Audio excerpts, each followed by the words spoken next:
آپ کو اللہ نے دولت دی ہے، نعمت نہیں ہے۔ اگر ہدایت نہیں ہے آپ کو عیاشی میں اور طرح طرح کی غلط حرکتوں کے اندر مبتلا کرے گی، اسراف اور تبذیر کے راستے دکھائے گی۔ تو یہ دولت نعمت تو نہ ہوئی، زحمت ہوئی، رحمت تو نہ ہوئی۔ اگر اللہ نے آپ کو صحت دی ہے اور ہدایت نہیں دی ہے، آپ غلط کاموں میں اپنی اس جسمانی قوت اور صلاحیت کو صرف کریں۔ صحت نعمت نہیں ہے اگر ہدایت نہ ہو، دولت نعمت نہیں ہے اگر ہدایت نہ ہو، اولاد نعمت نہیں ہے اگر ہدایت نہ ہو۔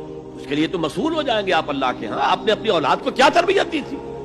نعمت ہدایت، ہدایت ہے وہ شے، اس کے ساتھ جڑ کر جو چیز آئے وہ نعمت ہے، اس کے بغیر کوئی نعمت نہیں۔ اور الہدیٰ قرآن حکیم ہے، تو عظیم ترین نعمت قرآن ہے، خیر اعظم قرآن ہے۔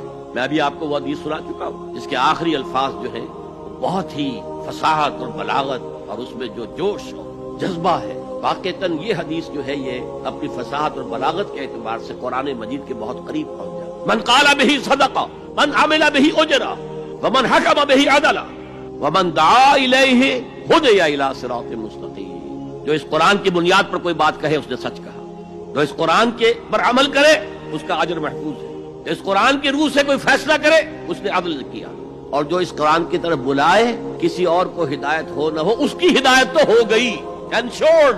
وَمَن يَعْتَصِم بِاللَّهِ فَقَدْ هُدِيَ إِلَىٰ صِرَاطٍ مُسْتَقِيمٍ۔ اور اللہ کے ساتھ جڑ جانے کا ذریعہ قرآن کے ساتھ جڑ جانا۔